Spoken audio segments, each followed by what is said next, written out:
बिस्मिल्लाहिर्रहमानिर्रहीम अस्सलाम वालेकुम। तमाम दोस्तों को खुशामदीद कहते हैं हम अपने यूट्यूब चैनल पे। दोस्तों आज हम आपको लेके आए हैं एक ज़र्री फार्म में जहाँ पे प्याज की काश्त की हुई है और हम इसके बारे में मुकम्मल मालूमात लेने की कोशिश करेंगे। ये देख सकते हैं आप कितना सेहतमंद पौधा है और इसका जो नीचे फल है वो भी तकरीबन पूरा हो चुका है। तो ये पूरे खेत का व्यू आपके आंखों के सामने। दोस्तों अगर वीडियो पसंद आए तो हमारे चैनल को ज़रूर सब्सक्राइब करें। अगर आप पहले से हमारे सब्सक्राइबर हैं तो हम दिल से आपके शुक्रगुज़ार हैं। तो चलो दोस्तों वीडियो शुरू करते हैं।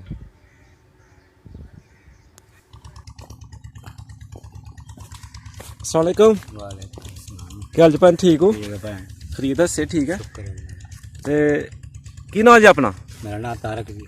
तारक भाई किन्नी देर हो गई है काम करते हैं ज़मींदार का? ये हो गए जी सानू 30-35 साल। माशाल्लाह, यानी कि अपना जद्दी पुश्ती काम है, अपना खानदानी काम है। खानदानी काम। जबरदस्त। ते जी असी फसल लाई दी है, कादी फसल है? ये प्याज दी ते मिर्च दी। प्याज ते मिर्च। ते असी अज थोड़ी जी मालूमात तुहाडे कोल लैण दी कोशिश करनी है जी। ते साढ़े दोस्तां नूं दस्सो जरा कि तुसीं पनीरी लगाई है या कोई बीज लगाया इहनूं डायरैक्ट? ये भाजी असी ये पनीरी लगाई सी पहले। अच्छा, ये पनीरी दे थल्ले अहां नाइट्रोफास पाई ही। नाइट्रोफास। अच्छा वीर जी, केड़ा बीज है? खन्ना जी। खन्ना। ते ये हाईब्रिड किस्म है? हाईब्रिड किस्म। जबरदस्त।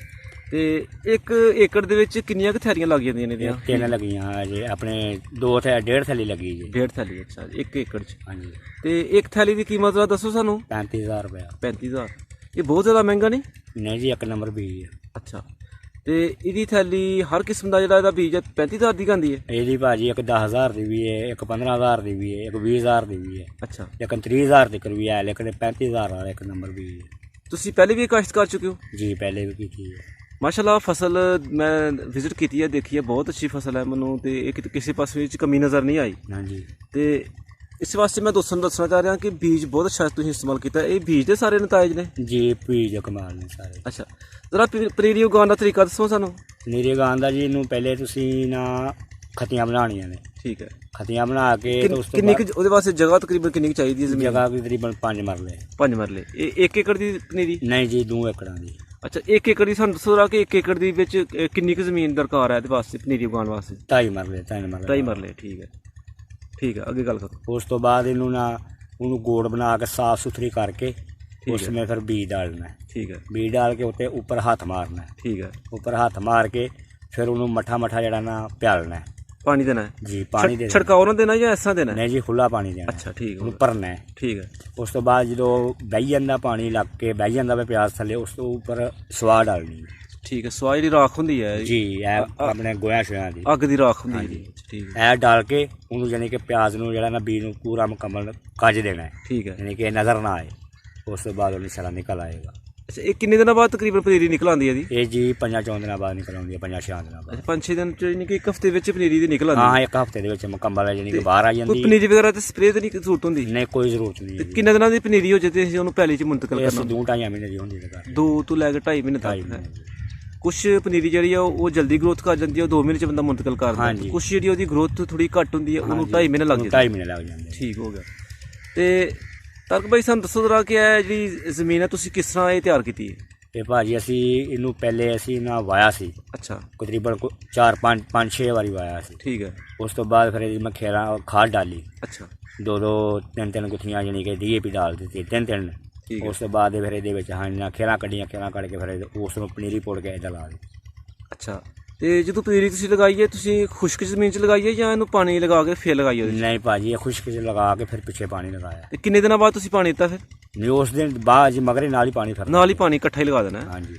ਤੇ ਪਾਣੀ ਲਗਾਉਣ ਦਾ ਸਾਰਾ ਦੋਸਤਾਂ ਨੂੰ ਤਰੀਕਾ ਦੱਸੋ, ਕਿੰਨਾ ਪਾਣੀ ਲਾਈਦਾ? ਖੇਲ ਕਿੰਨੀ ਗਿੱਲੀ ਕਰਨੀ ਹੈ? ਅੱਧੀ ਖੇਲ।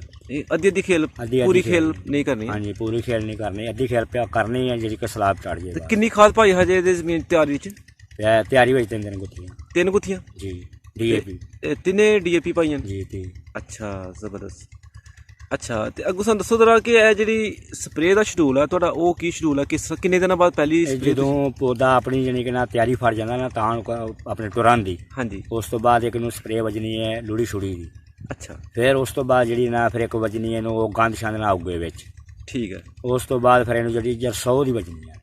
ਕਾਹਦੀ? ਜਿੰਨੀਆਂ ਵੀ ਵੱਜਣੀਆਂ ਜਰਸੋਂ ਦੀਆਂ ਵੱਜਣੀਆਂ। ਜਰਸੋਂ ਦੀ ਬਿਮਾਰੀ ਹੈ ਕੋਈ? ਜੀ, ਇਹਦੀ ਬਿਮਾਰੀ ਇਹਨੂੰ ਜਿਹੜੀ ਨਾ ਇਹਦਾ ਪੌਦਾ ਉਹ ਐ ਵੇਖਿਆ ਜਿਸ ਤਰ੍ਹਾਂ ਪੀਲਾ ਹੋ ਜਾਂਦਾ ਹੈ। ਇਹ ਜਿਸ ਤਰ੍ਹਾਂ ਹੋ ਜਾਂਦਾ ਹਾਂ ਸੀ। ਪੀਲਾ ਹੋ ਜਾਂਦਾ ਹੈ। ਇਹ ਖਤਮ ਕਰਨ ਵਾਸਤੇ ਜਰਸੋ ਦੀ ਬਿਮਾਰੀ ਹੁੰਦੀ ਹੈ।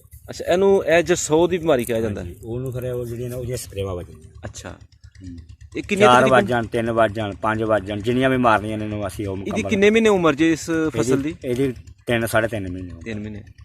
ਤੇ ਸਾਨੂੰ ਤਰਕ ਭਾਈ ਜਰਾ ਦੱਸੋ ਕਿ ਟੋਟਲੀ ਇਸ ਵਕਤ ਤੱਕ ਤੁਹਾਡਾ ਕਿੰਨਾ ਖਰਚਾ ਹੋ ਚੁੱਕਿਆ ਇਸ ਪੈਲੀ? ਇਹ ਜੀ ਇਸ ਟਾਈਮ ਤੇ ਸਾਡਾ ਤਕਰੀਬਨ ਕੋਈ 2 ਕਿੱਲਿਆਂ ਤੇ ਕੋਈ 1.5 ਲੱਖ ਰੁਪਏ ਖਰਚਾ ਹੋ ਗਿਆ।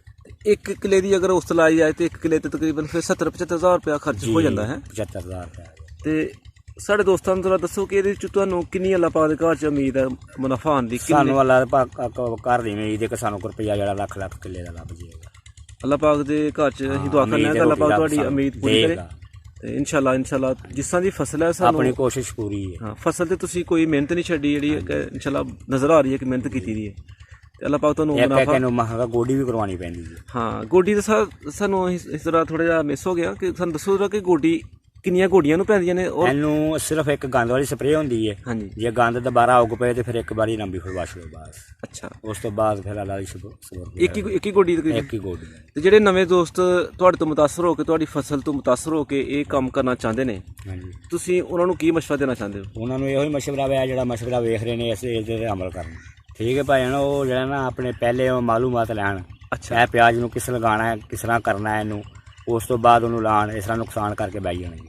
ਯਾਨੀ ਕਿ ਤੁਹਾਡਾ ਕਹਿਣ ਦਾ ਮਕਸਦ ਹੈ ਕਿ ਕੰਮ ਸ਼ੁਰੂ ਕਰਨ ਤੋਂ ਪਹਿਲੇ ਉਹ ਹਾਂਜੀ, ਮਾਲੂਮਾਤ ਲੈ ਲੈਣ। ਜਾਣੀ ਕਿ ਮਾਲੂਮਾਤ ਲੈਣਾ। ਜਿਹੜੇ ਵੀ ਤੁਹਾਡੇ ਵਰਗੇ ਭਾਈ ਉਹਨਾਂ ਦੇ ਨਜ਼ਦੀਕ ਤਰੀਨ ਹੋਣ ਉਹਨਾਂ ਉਹ ਤੋਂ ਸਾਡੇ ਕੋਲ ਪੁੱਛ ਸਕਦੇ ਨੇ। ਠੀਕ ਹੋ ਗਿਆ।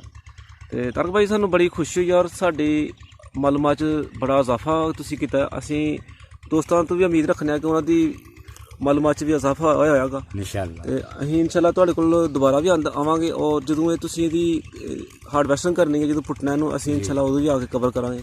ਬਹੁਤ ਸ਼ੁਕਰੀਆ, ਮਿਹਰਬਾਨੀ। ਅਸਲਾਮ ਵਾਲੇਕੁਮ, ਥੈਂਕ ਯੂ।